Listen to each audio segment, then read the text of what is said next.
Hello friends, welcome to my YouTube channel MR easy concept. तो दोस्तों, आज के इस वीडियो में मेंसुरेशन यानी क्षेत्रमिति के पार्ट 2 का अध्ययन करेंगे, जिसमें हम लोग क्या है त्रिभुज के बेसिक कॉन्सेप्ट और फार्मूलों को पढ़ेंगे। ठीक है, तो चलिए देखते हैं त्रिभुज क्या होता है। त्रिभुज किसे कहते हैं दोस्तों?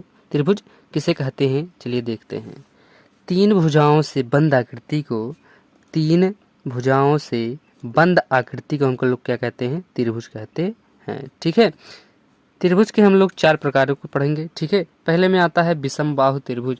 विषम बाहु त्रिभुज क्या होता है कि ऐसा त्रिभुज जिनकी तीनों भुजाएं आपस में बराबर ना हो, उन्हीं को कहा जाता है विषम बाहु त्रिभुज। क्या कहा जाता है? विषम बाहु त्रिभुज। चलिए फिगर के माध्यम से देखते हैं। ठीक है, देखिए इसे क्या कहा जाता है? विषम बाहु त्रिभुज। ठीक है, इसमें क्या होता है कि तीनों भुजाएं आपस में बराबर नहीं होती हैं। ठीक है, ये ए तो ये हो जाएगा बी, तो ये हो जाएगा सी। ठीक, समबाहु त्रिभुज दूसरा आता है समबाहु त्रिभुज। समबाहु त्रिभुज किसे कहते हैं?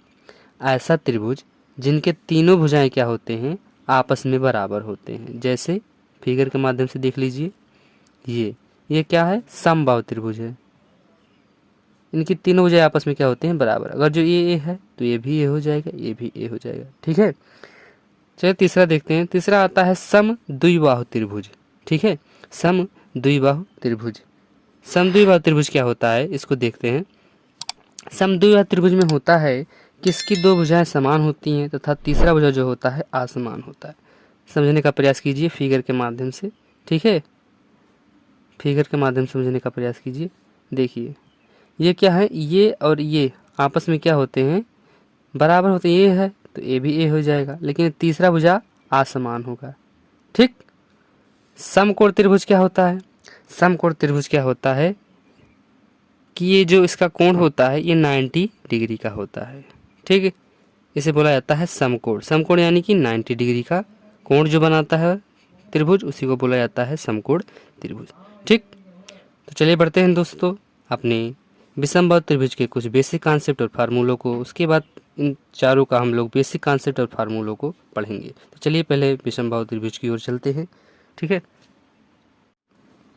पहला है विषमबाहु त्रिभुज। ठीक है, विषमबाहु त्रिभुज क्या होता है कि ऐसा त्रिभुज क्या होता है? ऐसा त्रिभुज जिनकी तीनों भुजाएं असमान होती हैं। ठीक है, असमान होती हैं, यही है विषमबाहु त्रिभुज। इसकी तीनों भुजाएं असमान होती हैं। ठीक, मान लीजिए ए है, ये बी है, ये सी है। ठीक है, का परिमाप पूछ रहा है। पहला क्या है? परिमाप। परिमाप यानी कि होता है इसका बाउंड्री।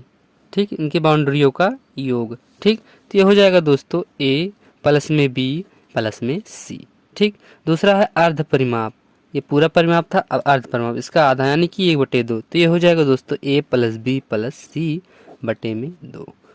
नेक्स्ट पूछ रहा है क्षेत्रफल। ये इसका क्षेत्रफल, तो इसका क्षेत्रफल होता है दोस्तों अंडर रूट में होता है एस। अर्ध परिमाप यानी कि एस, इसको एस से डिनोट करते हैं। ठीक है, ये हो जाएगा एस, एस माइनस ए, एस माइनस बी, उसके बाद क्या हो जाएगा? एस माइनस सी। ठीक, क्षेत्रफल का एक और फार्मूला होता है 1/2 गुणे आधार गुणे में ऊंचाई। ठीक है दोस्तों, इन फार्मूलों को याद कर लीजिए, बहुत ही मोस्ट इंपॉर्टेंट फार्मूला है। चलिए बढ़ते हैं अपने नेक्स्ट टॉपिक यानी कि समबाहु त्रिभुज की ओर। समबाहु त्रिभुज क्या होता है? समबाहु त्रिभुज क्या होता है कि ऐसी त्रिभुज जिनके तीनों भुजाएं क्या होते हैं? समान होते हैं। जिनके तीनों भुजाएं क्या होते हैं? समान होते हैं।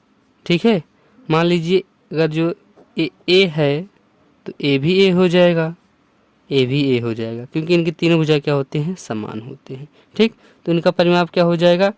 ए प्लस में ए प्लस में ए, यानी कि कुल 1 2 3 3 ए हो जाएगा। ठीक, अब इसका पूछ रहा है ऊंचाई। ऊंचाई इसका क्या हो जाएगा दोस्तों? ऊंचाई याद रखिएगा, ये हो जाएगा √3/2a। ठीक, और क्षेत्रफल हमने बता दिया है कि 1/2 आधार गुणे ऊंचाई। 1/2 आधार गुणे ऊंचाई।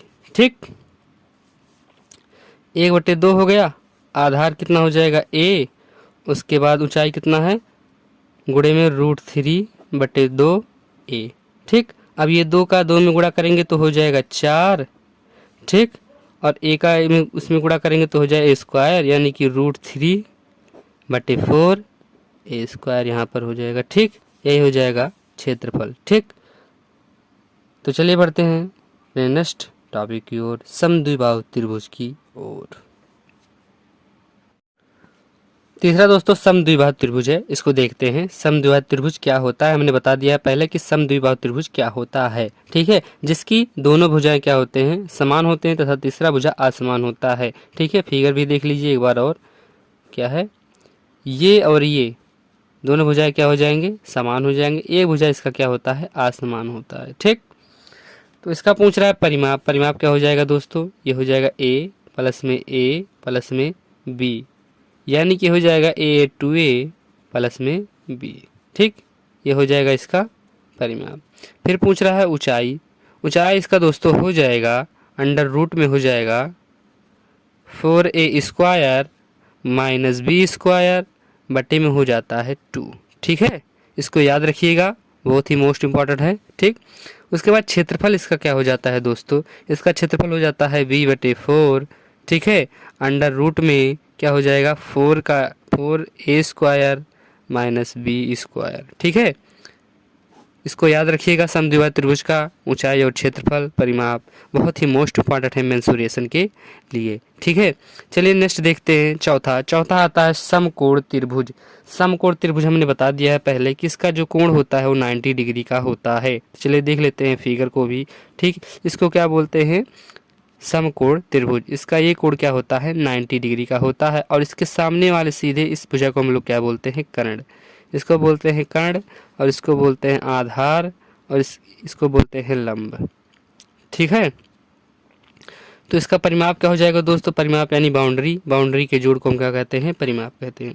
तो परिमाप हो जाएगा कर्ण प्लस में लंब प्लस में आधार। ठीक, अब पूछ रहा कर्ण क्या होगा, तो पाइथागोरस प्रमेय होता है दोस्तों। कर्ण स्क्वायर बराबर होता है लंब स्क्वायर, समझने का प्रयास कीजिए, प्लस आधार का स्क्वायर।